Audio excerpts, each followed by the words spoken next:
Tadi kan punya cita-cita kok terus gagal, despair.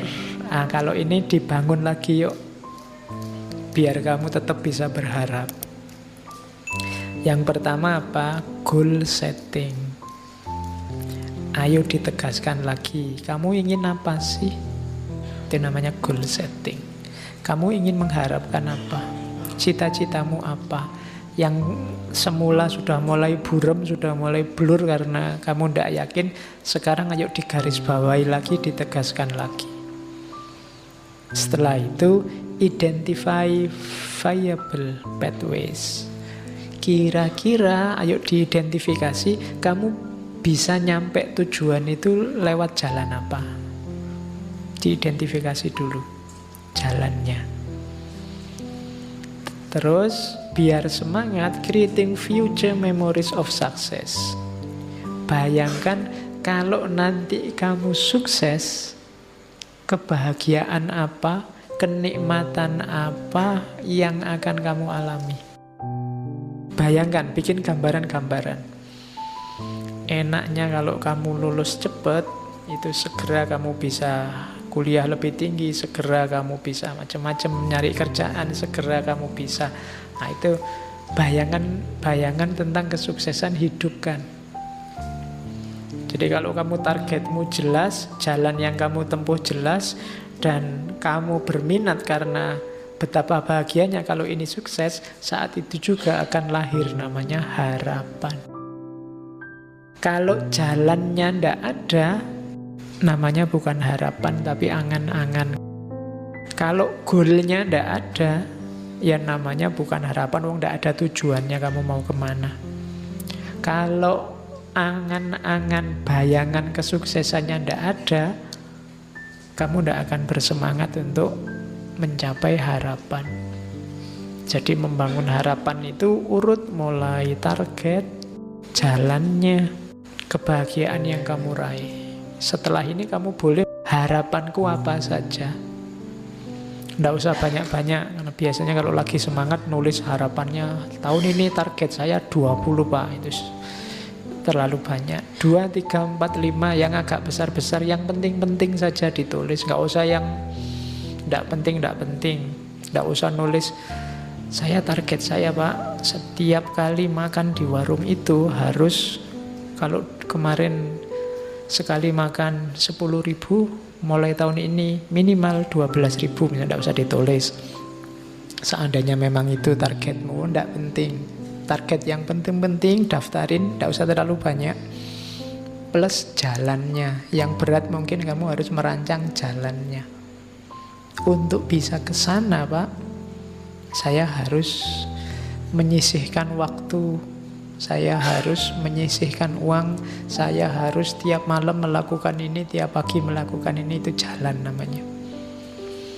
Sambil kamu hidupkan terus bayangan-bayangan kesuksesannya. Nah, itu awal dari hidup yang penuh harapan. Nah, ini strategi untuk membangun kembali diri dan jalan tentang harapan. Ini nanti silahkan kamu pelajari satu-satu. Yang pertama, biasakan self-talk, tapi yang positif. Ngomong sama diri sendiri, yang positif-positif.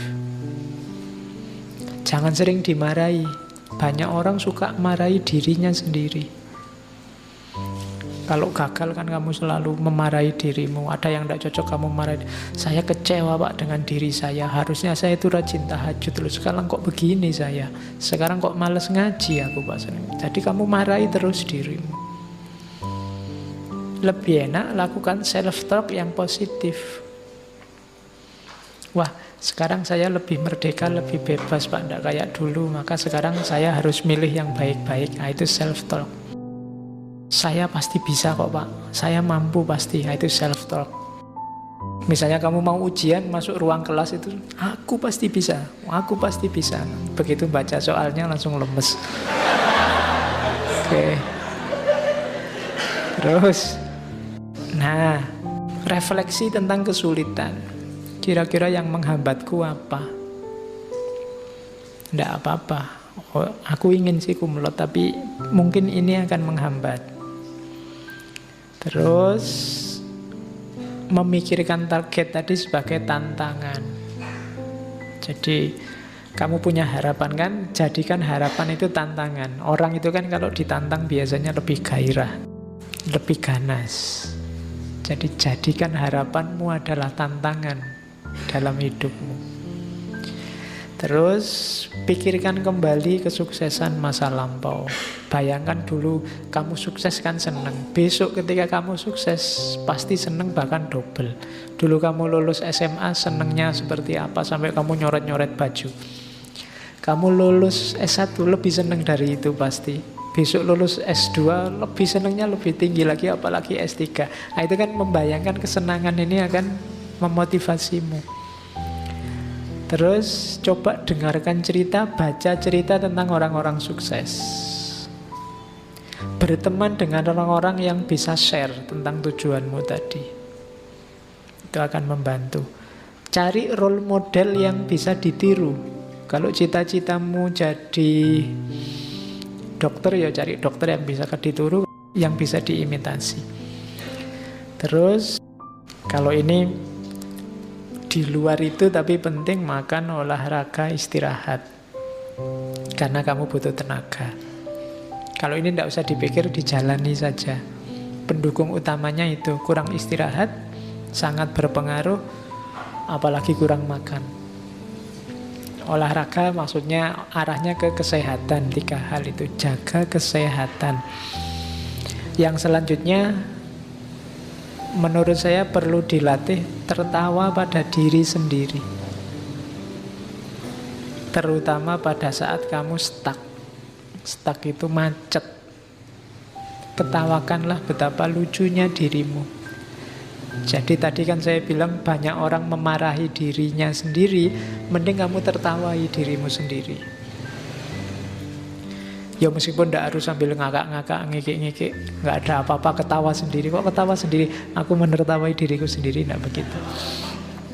Jadi maksudnya jangan serem-serem sama dirimu sendiri. Sebelum kamu senyum keluar, senyumlah ke dalam. Yang ramah sama dirimu sendiri.